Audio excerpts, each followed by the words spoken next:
안녕, 효입니다. 여러분 다들 썸네일 보고 들어오셨죠? 뮤지컬계의 짠내 탑 오브 탑.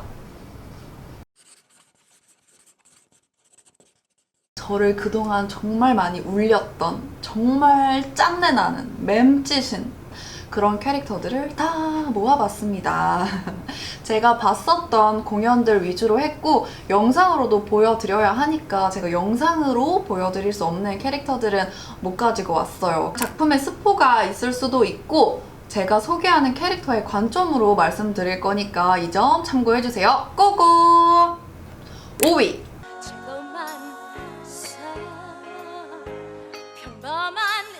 바로 아이다의 암네리스. 진짜 보신 분들은 아실 거예요. 우리 암네리스 공주님이요. 아이다는 이집트와 누비아가 전쟁을 하던 때의 이야기입니다. 암네리스는 이집트의 공주인데요. 장신구하며 의상하며 항상 최신 유행을 유지하고 있고 머릿결도 완전 비단이고 암네리스가 입고 나가면 그때부터 최신 유행이 됐어요. 정말 매력이 철철철철 흘러넘쳐요.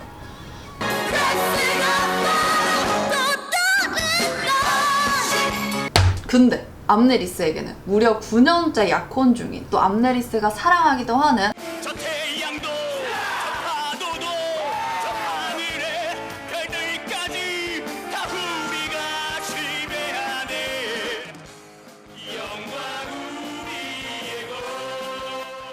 이집트의 장군 라다메스가 있습니다. 그런데 이 배 타기 좋아하는 장군은 계속 다른 나라 정복 전쟁을 나가고 새로운 땅을 발견하는 데 여념이 없습니다. 어떻게 본국에 돌아왔나 싶으면 늙은 파라오나 아니면 아버지를 만나기 일쑤죠. 암네리스에게는 찾아오지 않아요. 그냥 선물이라면서 자기가 잡아온 포로를 시녀로 선물만 하죠. 그래도 우여곡절 끝에 암네리스와 라다메스는 결혼식 날을 받고 기다리는데요. 이 라다메스는요, 자기가 선물했었던 시녀 누비아의 공주 아이다를 사랑합니다. 이루어질 수 없는 사랑인데 불같이 사랑을 합니다. 암네리스는 이제 그거를 전혀 모르고 있었어요. 그래서 라다메스한테 라다메스 제가 이렇게 누워있어요. 저를 정복해보세요 막 이러는데 라다메스랑 아이다는 이제 막 사랑을 하고 있었죠.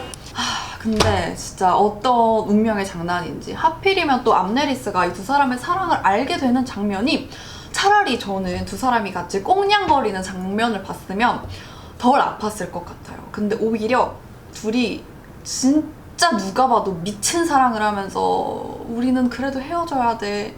너랑 나는 만날 수가 없어. 헤어지자. 이런 장면을 벽 뒤에서 몰래 보게 됩니다. 내가 사랑하는 남잔데 저 여자랑 저렇게까지 절절한 사랑을 하고 있네 이거잖아요.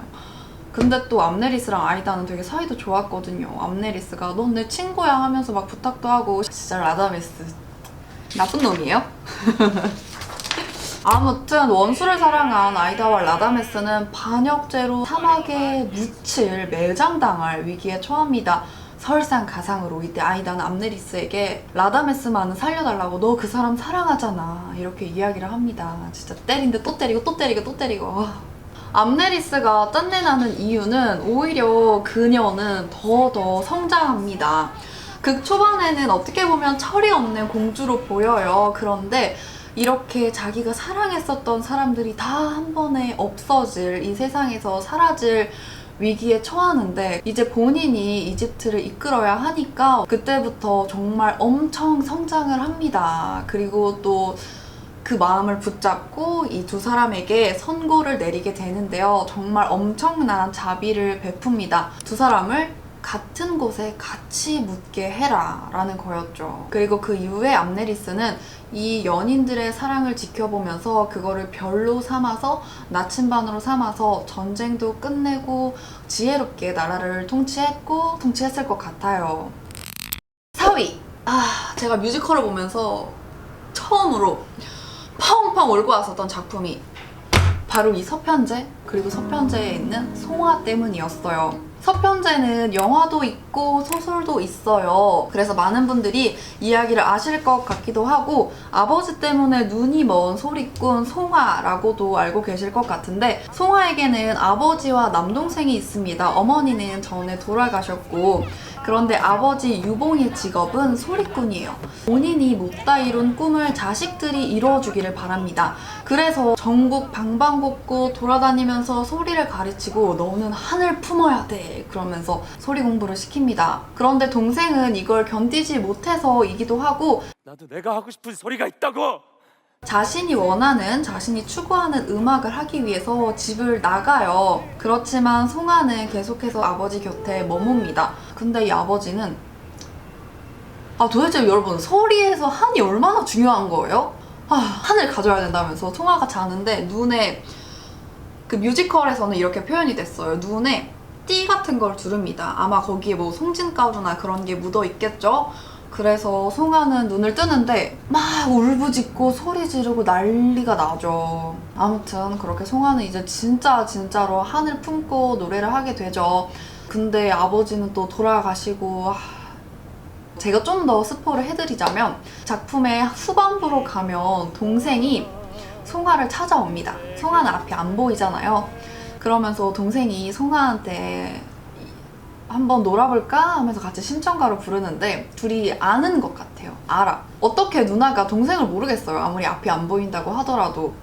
저는 저번 시즌에 서편제를 3번 봤는데 3번 다 차송아였거든요. 저는 차송아가 서 있는 것만 봐도 슬퍼요.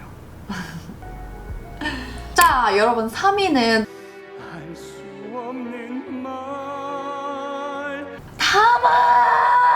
그리고 시작이 이거예요. 다미는 죽어요. 제가 너무 결론부터 말했나요? 작품의 시작이 이거예요. 열이가 다미를 울부짖으면서 부릅니다. 그리고 작품은 다미가 왜 죽었어야 했는지 이제 이 풍월주의 전반적인 이야기를 시작하죠. 신라시대가 배경이고 픽션이 가미되어 있습니다. 풍월주, 작품의 제목이기도 한 이 풍월주의 뜻은 바람과 달의 주인입니다. 작품은 운루라는 곳에서 이야기가 다 벌어지는데요. 운루는 남자 기생들이 있는 곳으로 이곳의 남자 기생들을 풍월주라고 불렀습니다. 그리고 그 중에서 제일 가는 풍월주가 바로 열이였는데요. 열이는 진성여왕의 엄청난 사랑을 받았습니다. 그리고 열이 옆에 있는 친구가 바로 다미, 사담인데요. 다미는 이곳에서 허드렛 일을 했습니다. 다미와 열이는 어렸을 때부터 아는 사이였고 함께 이곳 운루로 온 사이예요. 우정도 맞는 말이고 사랑도 맞는 말이에요. 진짜 애틋한 사이거든요. 열이는 진성여왕의 사랑을 듬뿍 받습니다. 여왕이 밤이 돼서 운루를 찾으면 모든 마음이 열리는 밤 이러면서 열이는 여왕을 일을 합니다. 그러다 매번 임신에 항상 실패하던 진성여왕이 드디어 열이의 아이를 갖습니다. 그래서 이제 열이를 궁으로 데려가려고 하는데 열이는 그것을 다 마다하고 다미 옆에 있으려고 합니다. 다미는 열이 만들어주려고 몰래 계속 옷을 짓고 있고 또 진성여왕은 우리 열이 입힐 거라고 금으로 치장을 한 그런 옷을 만들어주는데 열이는 궁 안 간다고 그러죠. 그래서 결국 진성여왕은 다미를 찾아옵니다. 네가 아니면, 네가 죽으면 죽으라고 해요. 진짜 칼 들고 찾아가요. 그런데 다미는 자기가 스스로 하겠다고 하죠. 그래서 뛰어내려요. 짠내 이런 짠내가 또 없죠. 다미는 심지어 죽기까지 해요. 그래서 다미가 3위예요. 빠밤! 2위예요. 내게 남은 건 변하지 않는 그대. 제 인생 작품이에요. 뮤지컬 메디슨 카운티의 다리. 미국 아이오와의 작은 시골 마을. 여기에는 가정주부 프란체스카가 살고 있습니다. 아이들에게도 정말 잘해주고 남편에게도 잘해주지만 본인의 삶은 조금 없어요. 예전에는 그림을 그리면서 전 세계를 누비는 게 꿈이었지만 지금은 그저 누군가의 엄마, 누군가의 아내로 살고 있습니다. 그러다 가족들은 박람회에 참여하기 위해서 며칠간 집을 비우고 자유가 오는데요.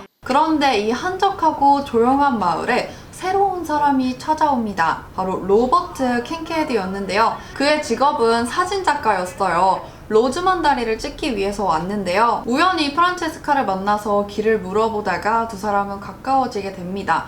그러면서 서로 공감도 하고 서로의 삶을 이해하고 거부할 수 없는 사랑에 빠지죠. 결핍을 채워주는 부분이 정말 중요하다고 생각해요. 프란체스카 같은 경우에는 자신이 점점 없어지는 그런 걸 정말 뼈저리게 느끼고 있었던 순간이었고, 또 로버트는 항상 카메라로 사진을 찍으면서 자기는 그 카메라 렌즈 속이 아니라 항상 바깥에서 누르는 사람이라고만 생각을 했거든요. 나 처음으로 내가 세상 속에 있어 카메라 뒤에서 바라만 보던 그곳 자기는 그 세계에 들어갈 수 없다. 그렇게 참 외로운 영혼이었는데 그 둘이 딱 만나면서 서로에게 끌리고 따스함을 느끼는 거죠. 이제 왜 이게 짠내인지 이야기를 해야겠죠.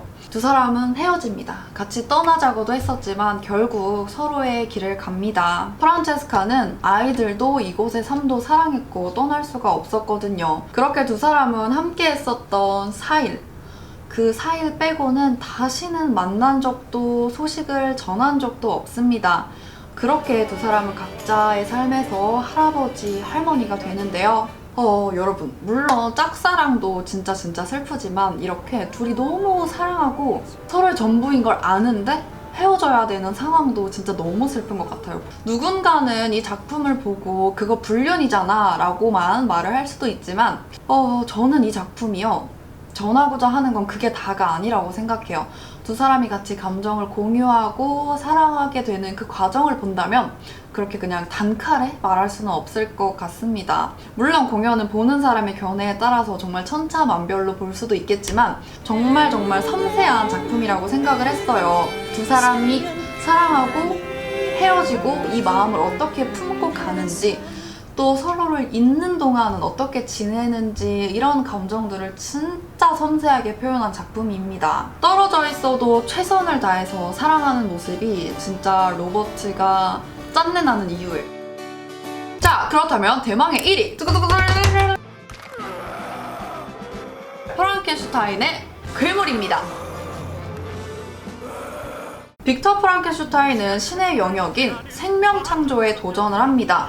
그래서 죽은 사람들의 신체를 가져와서 다 이어붙이면서 새로운 생명을 만들려는 실험을 하는데요. 그러다가 신체 접합술의 귀재 앙리 디프레를 섭외하게 됩니다. 그리고 두 사람은 또 정말 진한 우정도 나누게 되는데요.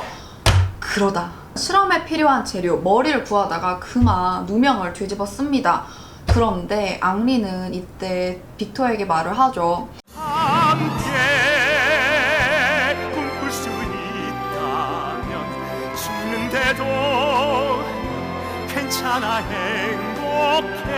빅터는 앙리의 머리로 결국 이 창조물, 괴물을 완성합니다. 그런데 괴물은 갓 태어나자마자 사고를 치고 빅터의 손에서 벗어나요. 딴 곳으로 도망치고 맙니다. 이후 괴물은 여기저기 위험한 곳에서 온갖 고통들을 겪습니다. 사람이랑 똑같이 생각하고 똑같이 행동할 수 있는데 이쪽 팔은 누군가의 팔이야? 이쪽은 누군가의 팔이야? 이쪽은 누구 다리야? 이 머리는 또 누구 거야? 괴물이 오늘 1등인 이유는 딱 이것 때문이에요. 왜 난 모두에게 괴물이라 불려야 하나. 날 만든 주인 빅터는 내가 태어나자마자 잘 케어해주지도 않고, 사실 괴물이 태어나자마자 친 사고도 불의의 사고였다고 봐야 돼요. 빅터의 하인인 룽게가 있는데 룽게는 괴물이 빅터를 공격하려고 하는 줄 알고 괴물한테 제지를 가해요. 그런데 괴물은 자신을 위협하는 줄 알고 룽게를 물어뜯어서 죽이거든요. 그러니까 자기를 보호하려고 했던 거죠, 괴물은. 제가 지금 괴물의 입장에서 말을 하다 보니까 더 그런 걸 수도 있지만 오늘 이 영상을 찍으면서 순위를 정할 때 내가 이 인물이면 얼마나 슬플까라고 생각을 하면서 정했거든요. 무조건 1등은 괴물이에요.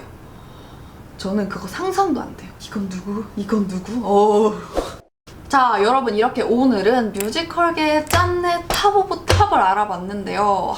이 목록에 들어가지 못했었던 인물들도 많아요. 뮤지컬 시라노에 나오는 시라노도 사실 진짜 너무 맴짓인 캐릭터고 저는 시라노 보면서 또 진짜 너무 가슴 아프지만 우리의 시라노는 제가 여기에 시라노를 껴넣는 걸 싫어할 거예요. 그래서 시라노를 넣지 않았고요. 이외에 뭐 이토록 보통의 은기도 있고 뭐 연극에서는 킬미나우도 그렇고 킬롤로즈에 나오는 모든 인물들도 그렇고 자, 여러분 이렇게 테마를 정해서 캐릭터들을 알아보는 새로운 영상을 한번 기획해봤는데 어떠셨나요? 혹시 여러분들이 보고 싶은 다음 탑 오브 탑 컨텐츠가 있다면 밑에 댓글로 알려주세요. 구독, 좋아요 꾹꾹꾹꾹 안녕.